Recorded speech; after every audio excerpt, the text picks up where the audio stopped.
Local programming for your community. WGMC TV3 television for Worcester County. Now, Worcester County's award-winning news team. Winner of the New England Cable Television Association Public Service Award. This is your news, Worcester County. Newswatch 3. Straight ahead on Newswatch 3, the trial of an Athol man accused of vehicular homicide comes to a close today. And Governor Cellucci is in Worcester with some help for victims of domestic abuse. Good evening, I'm Martin Morenz. And I'm Liza Benedict. After 5 days of deliberation, the Athol decapitation trial ends with a hung jury. This afternoon, Worcester Superior Court Judge Robert Bone declared a mistrial. The 12-member jury stated it could not come to a unanimous decision regarding William Bettini Jr.'s guilt. Bettini is charged with motor vehicle homicide after a fatal accident in Athol back on July 13th of 1998. The Commonwealth believes Bettini was driving the truck involved in the accident. Bettini says he was just a passenger. Deborah McCaskey of Orange was decapitated and killed in the accident. Today, the victim's family spoke to us about the way the trial ended. He won anything right yet, so he's got to look forward to another trial. Bettini's attorney says both he and his client are disappointed with the mistrial. We've been here now into our third week. It's a very difficult case for everyone, for Mr. Bettini and his family, for the McCaskey family. It was a hard-fought case, and we would have liked to get a decision. The jury did find Bettini guilty of driving with a suspended license. During the course of the trial, evidence was produced that indicated the defendant drove from the crash scene to the police station. Bettini was fined $1,000 for that offense, plus a $250 surf fine. As for the motor vehicle homicide charge, lawyers for the defense and prosecution will meet on October 20th to determine if Bettini will be tried again. Also in court today, a Worcester man pleads guilty to killing another city resident. Edwin Rivera Jr. was charged with the August 1999 murder of Edward Ohlholz. Ohlholz was gunned down in his Woodland Street home. Today, Rivera pled guilty to a lesser charge of manslaughter with the stipulation he must testify against the two co-defendants in the case. The cases against Jeffrey Johnson and Charles Brown are scheduled to go to trial later this year. If Rivera testifies against them truthfully, he will be sentenced to 5 to 7 years at MCI Cedar Junction. October is Domestic Violence Awareness Month. To mark the occasion, a conference is being held at Holy Cross to discuss new ways to stop the abuse. Newswatch 3's Colleen Bamford reports. Vicky Paratori. Last year in the Bay State, the deaths of 27 residents were blamed on domestic violence. This year, the number is already up to 18. Governor Cellucci, who is taking part in today's conference, says this is not a new problem in Massachusetts, but it's one that deserves more attention. We really think that we're beginning to have some success with the programs to end this violence. We obviously continue to still have too much of this violence in our state. But I think we're beginning to get there. But the goal is not just to reduce it. The goal is to try to end it. Cellucci says to further prove his commitment to curbing abuse, he's launching a new domestic violence hotline and committing $350,000 in state funds to go towards its operation. As you can see, the Domestic Violence Safe Link is being very well received by the hundreds gathered here at Holy Cross.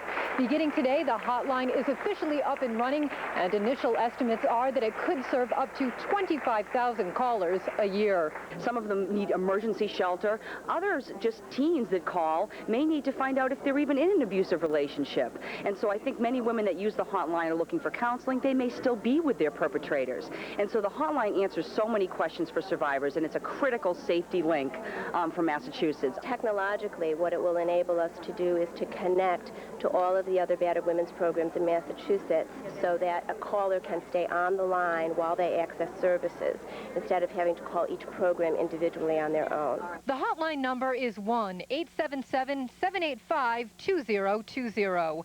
It will be staffed 24 hours a day, 7 days a week, and provide multilingual assistance. All calls are confidential. In Worcester, Colleen Bamford, Newswatch 3. Over 500 people ranging from law enforcement officials to human services counselors attended today's conference. Efforts continue in the city of Worcester to register voters.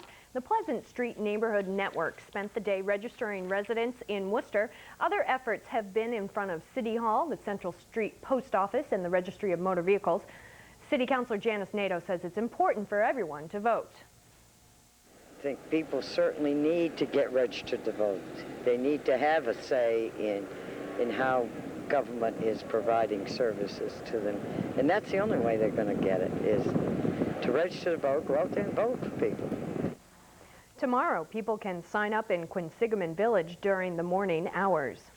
There's good news for motorists tonight. Gas prices are dropping here in the Bay State.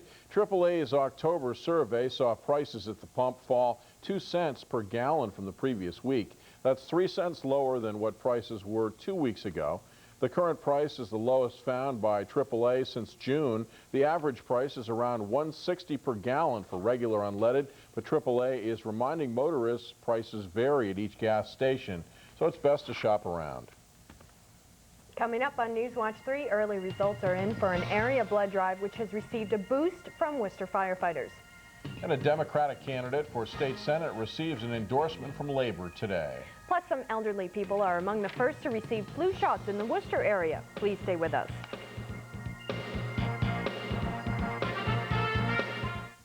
Meet Edith, internet shopping expert. With her computer and Charter Pipeline high-speed cable internet, Edith saves enough money on a Caribbean cruise to pay for skydiving lessons. She meets the man of her dreams at 5,000 feet. They fall in love and email the wedding video to friends around the world. All thanks to Charter Pipeline. Charter Pipeline, high-speed cable internet for your computer. Way faster, way smarter. What are you waiting for? Now available in the following communities. Check chartercom.com for availability in your community. Linda Ellerby, one of the most sought-after speakers in America, outspoken journalist, award-winning television producer, and cancer survivor. The American Cancer Society's Hope Lodge presents An Evening with Linda, Thursday, October 19th, 7:30 p.m. at Holy Cross College. Reserve your seats by calling the number on your screen now. In lieu of admission, donations to benefit Hope Lodge and the UMass Memorial Breast Cancer Program will be accepted at the door. Your help will ensure the continuation of the Hope Lodge program. I thank you. For over 18 years, Edwards Buick GMC has been Central New England's leader in sales and service. At Edwards Buick GMC, you can find the car or truck that's right for you at the right price. Choose from affordable finance and lease programs on all-new Buicks like Century, Regal, LeSabre, or Park Avenue. Enjoy comfort and safety in the GMC Jimmy, Envoy, Yukon, Denali, or Suburban. Stop by and experience the difference. Edwards Buick GMC Truck, 72 Shrewsbury Street in Worcester. Hi, I'm Don Courtney, Vice President of Worcester Firefighters Local 1009. This October during Fire Prevention Week, Worcester firefighters and firefighters throughout Massachusetts will be teaming up to assist the American Red Cross for a statewide blood drive. This drive will honor all firefighters, especially those who have lost their lives in the line of duty. The Worcester Blood Drive will be held daily from October 10th through the 14th at Union Station. These memorial blood drives will give citizens a chance to honor firefighters in their community. Please support the Memorial Blood Drive in your area. Give the gift of life. The Firefighters Memorial Blood Drive is having another successful day. So far, over 200 pints of blood have been collected for the American Red Cross. However, the drive is still 800 pints away from reaching its goal. If you haven't donated yet, there's still plenty of time to get down to Union Station, where the drive is being held. Tomorrow, the drive's hours are from 1 to 8. On Friday, doors will be open from 11 to 6, and on Saturday, from 10 to 4. It's getting closer to flu season once again. This year, the Department of Public Health has some guidelines as to who should get flu shots and when. Newswatch 3's Laura Lee Hunt has more. So you've had the flu vaccine before? Yes. You have?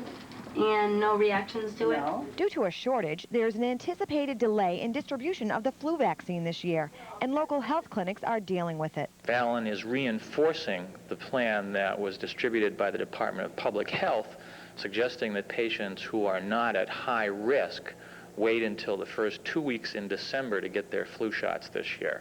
High-risk patients are adults over age 65, people with weak immune systems, pregnant women, and anyone with chronic illnesses such as heart or lung disease, asthma, or diabetes.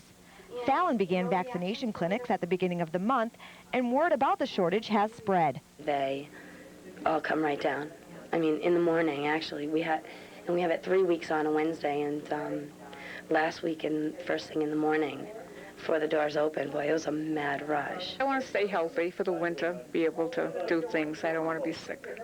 I always get them. A lot of people are coming down, all kinds of sicknesses and stuff like that, so I get one every year, so I figured I'd stop over and get one. An injection of the influenza vaccine will not give you the flu because it is made up of killed viruses.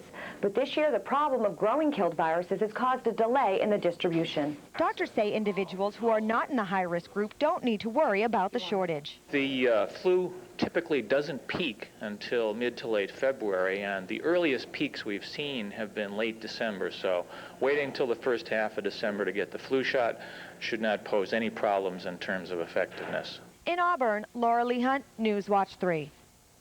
Depending upon supplies of vaccines, everyone should be able to get their shots beginning in December. It's one step closer to the clerk of probate position in Worcester County for a local lawyer. Peter Lukes was nominated by the governor to fill the position vacated by the death of Leonard Flynn. The Governor's Council held a hearing on the governor's nomination today. Lukes says he's pleased with the way the hearing went. I'm optimistic that the Governor's Council will vote to confirm the nomination. I came in with a very positive sense from their comments. We talked about what I'd like to do with the office, how I'd like to make it more efficient, my ideas for changes and so forth, and they were very pleased with what I had to say. Next week, the Governor's Council will vote on the nomination. The 3,000-member District Council 35, Painters and Allied Trades, has endorsed Representative Harriet Chandler for State Senate. The council said its endorsement of Chandler for the 1st Worcester District seat reflects Chandler's strong voting record on issues affecting working families during her 6-year tenure in the House of Representatives. The council is made up of people who work in the commercial painting and construction field. Chandler faces Republican Christopher LeConto in the general election on November 7th. Coming up on Newswatch 3, Wall Street loses some ground today. We'll take a look at local stocks. And we'll have tonight's complete forecast with meteorologist Jeff Latham.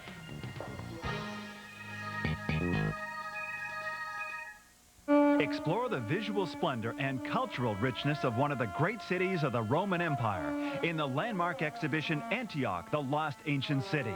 Through magnificent mosaics and other ancient objects, you'll experience what it was like to walk Antioch's colonnaded streets, witness the power of its gladiators, and relax in its public baths.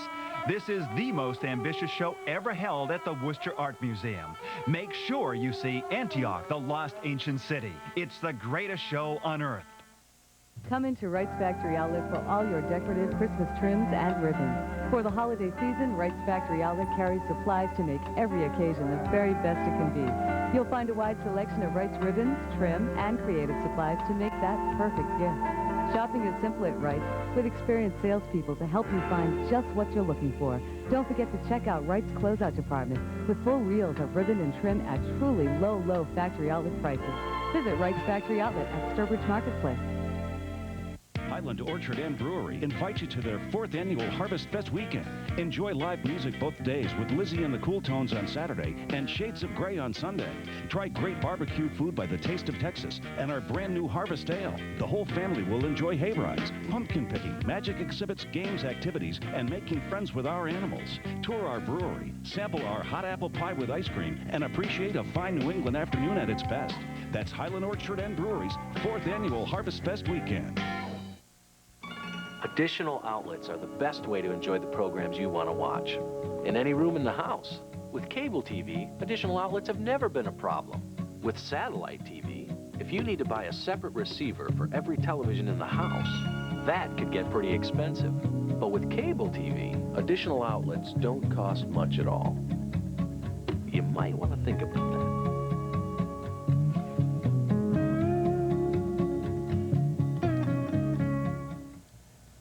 Beautiful day today, and it looks like a couple of beautiful days coming up, too. Well, at least it's warming up during the day anyway, Eliza. Nice. And here's meteorologist Jeff Latham with more in tonight's forecast. Well, a work week that started off rather cloudy and cool is showing some signs of improvement, and it looks like that improvement will continue over the next several days. A little bit of luck, it'll even last into the weekend. Take a look at today's weather map and we see what's going on, and well, there's really not a whole lot. We've got high pressure in control here in the eastern part of the country. This thing is moving very slowly and really covering a very large part, the eastern 2/3 or so of the country. One little weak frontal system moving through the Great Lakes. That might give us a couple of clouds around later on tonight or tomorrow, but that should be about the extent of it. Take a look at tomorrow's weather map, and we see, again, really not much happening. That cold front will sort of wash out. There'll be another one developing out west. This could eventually affect our weather, but again, it looks like a clear sailing, clear skies here in the eastern part of the country, and with that, we'll also see a warming trend, lots of sunshine over the next couple of days, so looking pretty good. I'll be back with the complete forecast right after this. Finding a great mattress doesn't have to be difficult. Come to Rotman's, a store serious about helping you get the perfect night's sleep. Our sleep specialists are professionally trained to understand the important link between your health and proper rest. And we only carry premium bedding at guaranteed low prices. And a 30-day satisfaction guarantee. That's a store I call fantastic.